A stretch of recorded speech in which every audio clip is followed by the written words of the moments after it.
Hi there, this is Janice Russell, and right now, as you are watching me, there are voices. There are voices in your head happening right now. Don't try to deny it. I know that they are there, and they may be saying all sorts of different things. They may be causing you stress. They may be giving you some sound advice. They might be thrilled or agitated or soft spoken or noisy. Our voices, yeah, they can say some crazy things.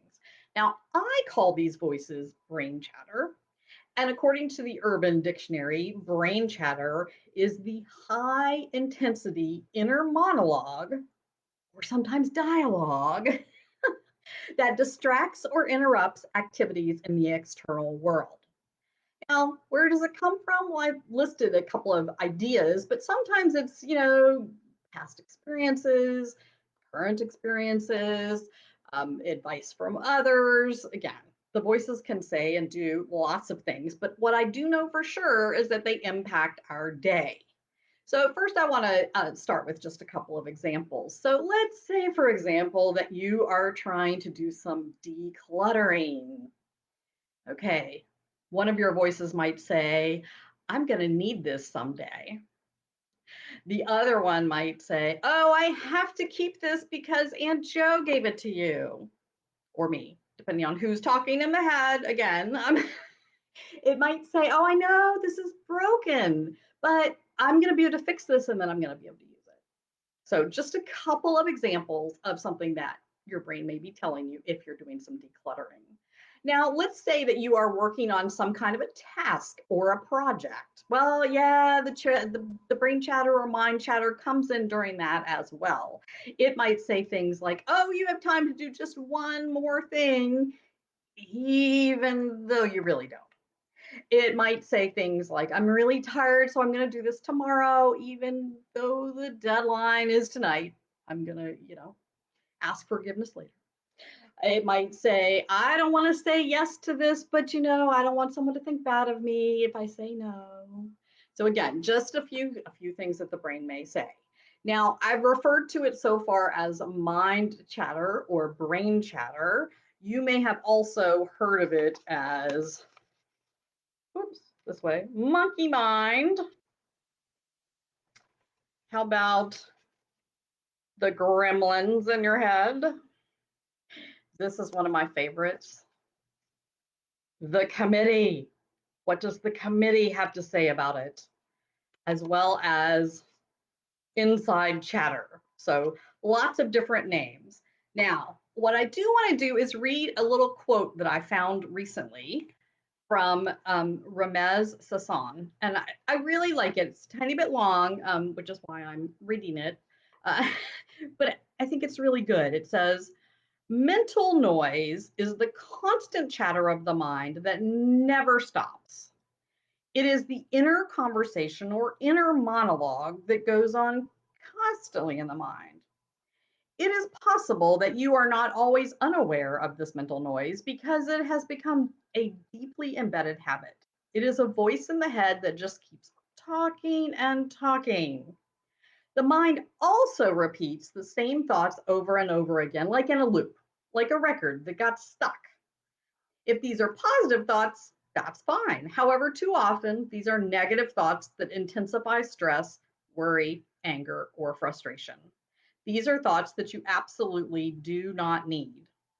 Thinking is a useful activity required for solving problems, analyzing, comparing, studying, planning, etc.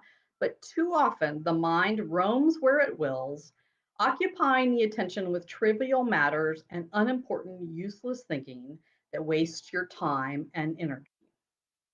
Now, I bring this up because in the best of times, organizing and productivity can be challenging. But during times of life transitions, it can be even more challenging. And when our brain chatter gets in the way, well, sometimes it just goes out the window altogether. So I want to give you 5 ways that you might minimize your brain chatter because we want to stop it from taken over your life, or at least taken it over any more than it does. In fact, we'd like to minimize it. It will never go away, but we would like to minimize it so it doesn't have such an effect in our day. So the first step is that we are going to acknowledge that it's possible to calm it. It takes work, but it's feasible, it's doable. And the reason I start with that is that so often we think there's nothing that can be done. And if that's what we're thinking, the brain's going, woohoo, happy, don't have to make any changes. So first we have to be able to say, yep, acknowledge it, I can actually make a change. Okay, that's one step. The second step, and these aren't in order per se. I mean, they are in a good order and it's easiest to do it this way. However, it's not like bad things happen or that nothing will happen if you don't do them in this order. So the next one is awareness. Now, in this case, I'm talking about the awareness of triggers.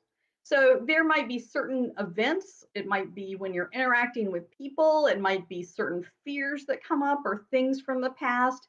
Those can all be triggers for the brain chatter. And so being aware of that, like in a given situation when the voices start popping in, being like, oh, I wonder where that came from. And that actually does lead to our next one of the curiosity. So those two sort of go hand in hand. Who is talking? What are they talking about? Is it a relative? Is it a friend? Is it a voice from the past? What are they saying? And so, again, we aren't even often aware that it's going on, but when we can bring up that awareness and then be curious about sort of who it is or what it is and what's being said, that really helps to be able to minimize it. But that's not all. We have more because, the brain chatter's been going on for quite a while. So we have to really work to make it not quite so loud. So the next thing you're going to work on is shifting. So in this case, I'm talking about shifting to a different place in that moment regarding your thoughts. Now, again, there are times when you may talk back to them. You may give yourself permission to do something. You may challenge one of the voices, or you may make a statement in your mind. And that's sort of the simplification. And even the next part is the simplification too. But I want to give some very specific ideas of the kind of shift that I am talking about here. So, for example, if we've used that awareness and curiosity to sort of figure out what's going on, one question would be, is this about information or a task?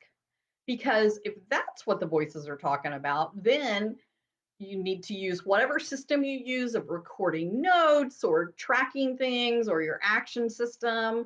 That voice will stop once you put things into whatever system you have. If you don't have a system, we can talk about that too, just not today. So that is one thing about shifting.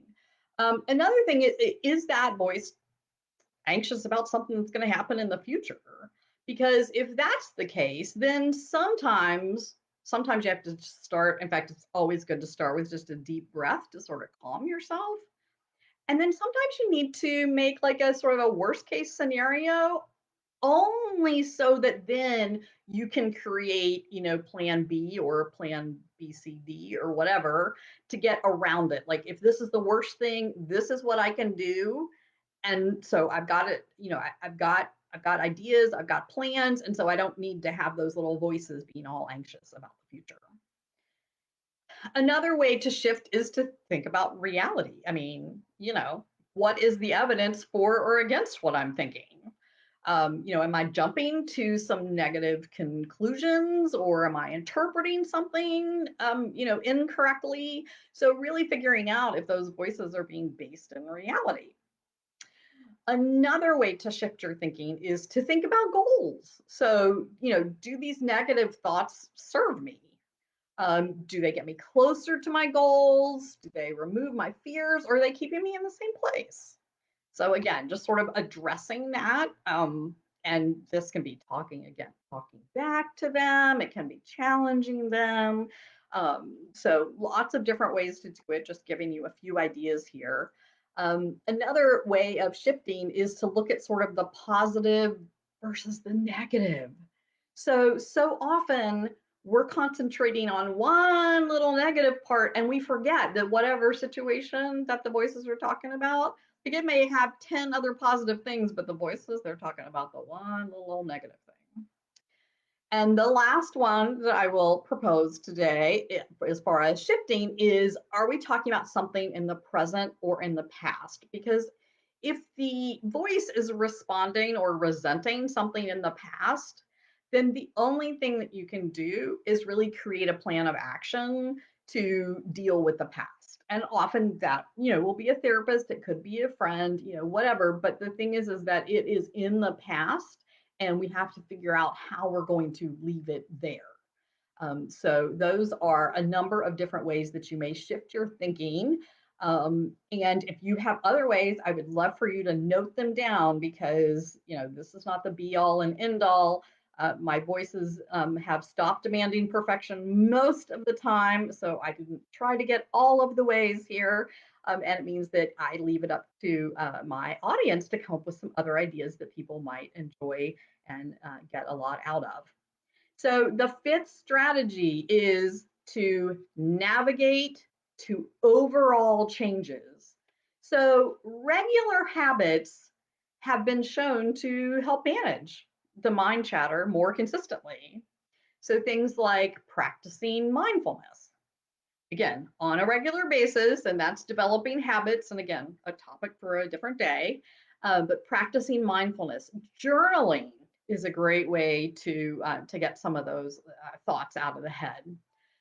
Taking slow, deep breaths. And it really does make a difference. I didn't used to think that was the case, but having started doing mindfulness a number of years ago and also learning to focus on my breath have been incredibly helpful with calming the voices. Playing calming music can be extremely helpful. Exercising, because overall exercise helps our brain in so many different ways. So it can definitely help with our little voices. And then, as I mentioned, talking to someone, again, whether it's friend, family, counselor, whoever that might be for you. And that may depend on the situation. So here's the thing that we often don't realize. The brain is not big on expending energy. It really doesn't.